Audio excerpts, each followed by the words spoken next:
un honor para mí ser parte de su formación y aprendizaje y continuar con ella en la asignatura de Derechos de la Niñez y Adolescencia. Por ello les invito a que discutamos un tema novedoso como es el coprotagonismo, un nuevo paradigma.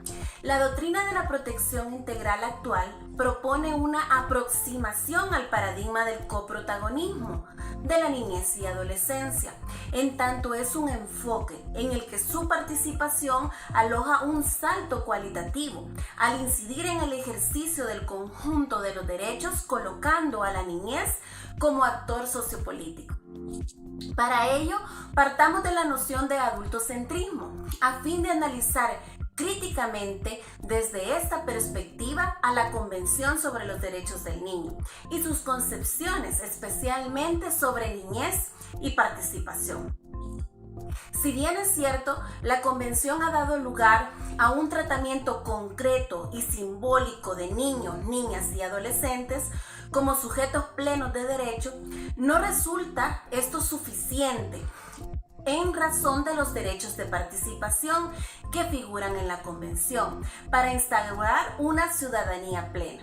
El enfoque de derechos expresado en la doctrina de la protección integral resulta entonces insuficiente per se para sustentar el involucramiento de dichos sujetos en cuestiones políticas y de ciudadanía, y no problematiza el carácter adultocéntrico de nuestra sociedad.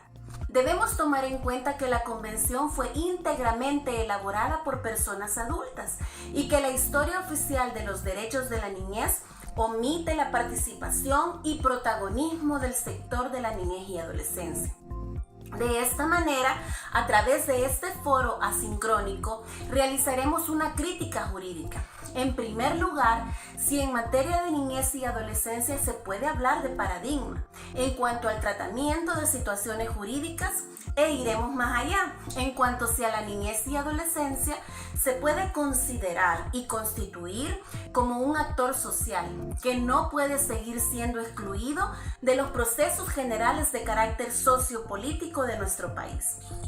En sociedades adultocéntricas, los derechos de la niñez y adolescencia son elaborados y definidos íntegramente por adultos, sin participación alguna de las nuevas generaciones, tal como ocurrió con la Convención Internacional sobre los Derechos del Niño, la cual dio lugar al tratamiento de las personas menores de edad como ciudadanos, y esto ha representado un avance innegable en materia de derechos. Sin embargo, los derechos de participación que figuran en la Convención resultaron por demás limitados, restringidos e instauraron una ciudadanía a medias, o al menos parcial. En esta línea, una sociedad fuertemente adultocéntrica y patriarcal obstaculiza el avance en la conquista real de los derechos de la niñez y adolescencia.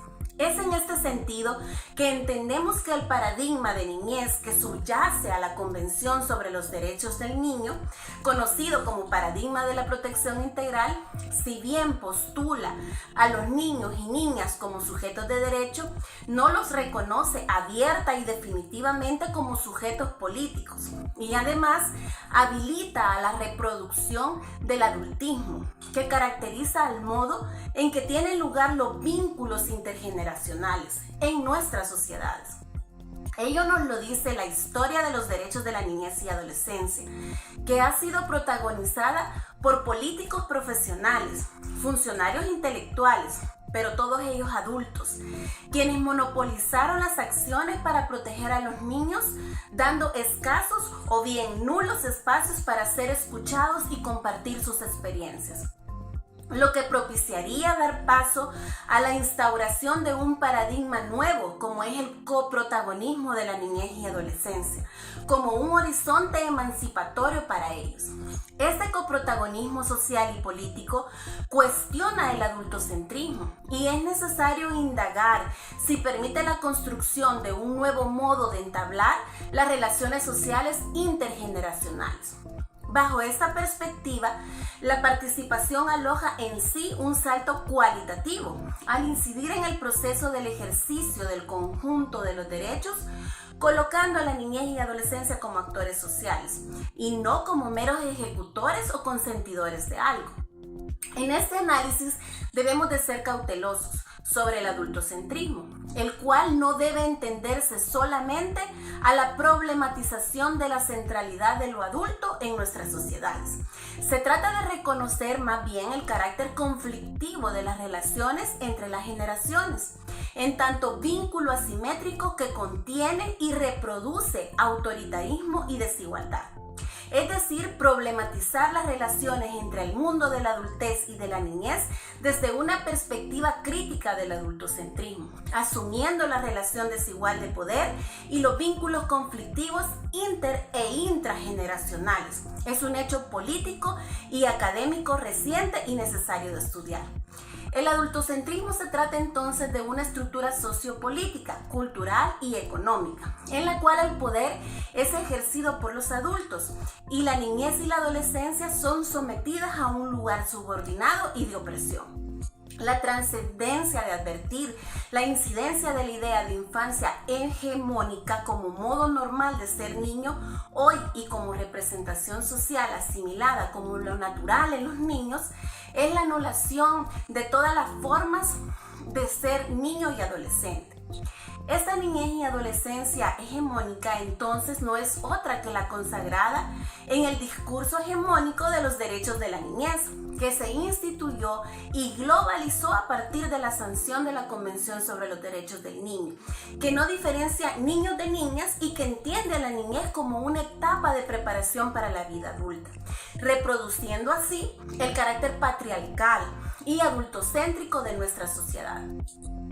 Durante todo el siglo XX, antes de la promulgación de la Convención sobre los Derechos del Niño, el llamado paradigma de la situación irregular organizó el universo legal en lo que a niñez se refiere. Se trataba de una definición general de niño como objeto de tutela, basada en la idea que existen niños en riesgo o peligro material o moral, que debían ser salvados por el Estado. De este modo, bajo la pantalla de la protección, se justificó una indiscriminada, abierta y discrecional persecución hacia los hijos de los trabajadores, pues para quienes ejercían el patronato, prácticamente todo niño pobre se hallaba en peligro moral o material, lo que habilitaba al Estado a tutelarlos, corregirlos y reprimirlos. Ante dicha situación tan radical, la Convención entonces instituye el cambio de paradigma, de la situación irregular a la protección integral. Su existencia impulsó la consideración de los niños como sujetos de derecho, condición que se materializa principalmente en el reconocimiento de sus derechos de un modo independiente a los otros miembros que conforman a su familia, ya sean aquellos derivados de su condición de seres humanos en general, como aquellos que se derivan de su especificidad como niños. En ese sentido, es innegable el aporte de la Convención en línea de instituir nuevos principios relativos a la ampliación de ciudadanía y el tratamiento concreto y simbólico de personas menores de edad como ciudadanos. De hecho, antes de que fuese pactado el derecho de la opinión, los niños vivieron sumergidos en un silencio social, violentamente impuesto. Sus pensamientos, sentimientos y juicios estaban condenados al desecho, tanto que ante cualquier expresión de ellos era legal y legítima la violencia verbal y física para corregirles. Es desde esta óptica crítica que, aunque reconocemos su valioso aporte, afirmamos que los derechos de participación que figuran en la Convención, por demás limitados, restringidos y parcelados a lo largo de la historia, destinaron a los niños a una ciudadanía de segundo nivel. Así, el enfoque de derechos de la doctrina de la protección integral resulta insuficiente para comprender y reflexionar sobre el involucramiento de los niños en cuestiones de política y de ciudadanía. De esta forma, podemos concluir que la niñez no es una etapa de la vida aislada del entendimiento general de la condición humana. La ontología es la misma, es decir, si el ser humano es un ser social e histórico que varía de acuerdo a los tiempos, lugares y circunstancias en que habita, la niñez es, por añadidura, una construcción social e histórica. Esto significa que es posible ser niño o niña de un modo diferente al impuesto por el modelo de infancia hegemónico. Resulta necesario superar el adultocentrismo, que construye una noción de niñez hegemónica. Resulta válido entonces cuestionarnos para avanzar hacia otros modelos de la niñez. En primer lugar, es posible considerar una ciudadanía que incluya la niñez y adolescencia, no solo como colectivo con derechos específicos, sino también como un conjunto de subjetividades con incidencia real en procesos generales de carácter político y social. Segundo, postular el protagonismo de la niñez significa entonces que los niños se comporten como adultos.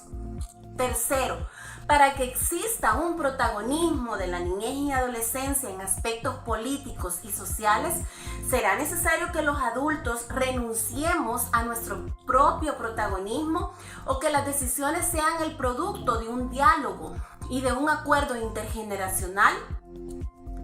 4. Al evidenciar la exclusión de la niñez del ámbito político como algo naturalizado, pensar a los niños como agentes políticos y no solo sociales nos conduce entonces a reflexionar sobre las prácticas cotidianas de estos sujetos como actos políticos y se postula el coprotagonismo como necesidad ética.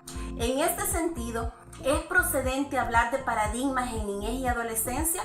¿Se trata de modelos o se trata de una necesidad? 5. La apuesta por el protagonismo al superar los pensamientos arraigados en el adultocentrismo y redefinir relaciones de subordinación y dependencia que se han dado a los niños a lo largo de la historia, como su nombre lo indica, se refiere a un protagonismo de los niños, es decir, meramente individual, o se requiere una participación colectiva, socialmente valorada para la debida emancipación de la condición humana. Espero sus comentarios.